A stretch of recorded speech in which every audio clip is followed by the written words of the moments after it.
What happens when a rock anthem that defined the MTV era becomes one of the most debated songs in music history? Let's dive into the story of Dire Straits' Money for Nothing, a track that skyrocketed to fame, stirred controversy, and even faced an international ban. When Dire Straits released Money for Nothing in 1985 as part of their landmark album, Brothers in Arms, the song instantly captured global attention. It climbed the charts across the world, cracked the US top 40, and secured its place as the band's biggest commercial success. Along the way, it racked up awards, including a Grammy for Best Rock Performance and MTV's Video of the Year in 1986. But behind its success lies a story filled with unusual inspiration, celebrity connections, and heated debates that followed for decades. The origins of the song go back to New York City, when frontman Mark Knopfler wandered into a department store. While televisions blared MTV videos in the background, a store employee in work boots and a ball cap started making comments about what he was seeing.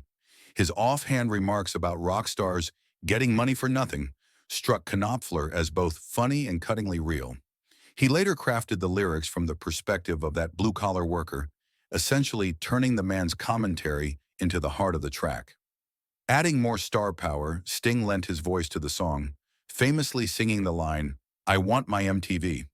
That cameo not only gave the track extra polish, but also earned Sting a songwriting credit.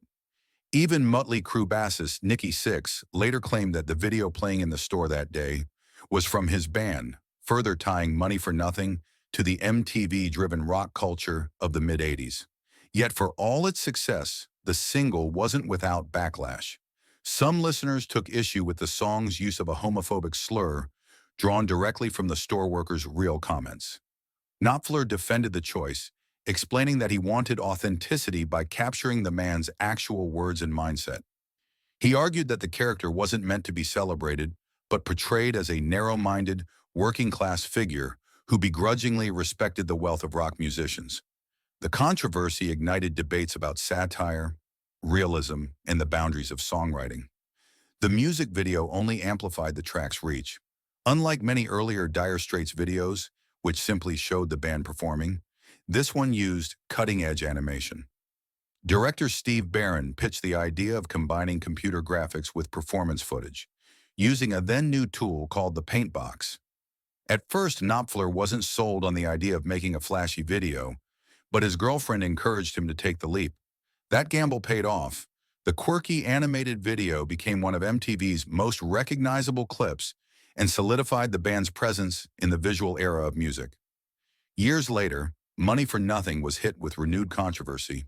In 2011, the Canadian Broadcast Standards Council ruled that the song's lyrics were too offensive for public airwaves after a listener complaint. Radio stations across Canada were forced to play edited versions or stop airing it altogether. In protest, some stations defiantly spun the unedited version on repeat. By September of the same year, the ban was lifted, with regulators ultimately concluding that the song's context and storytelling justified the lyrics.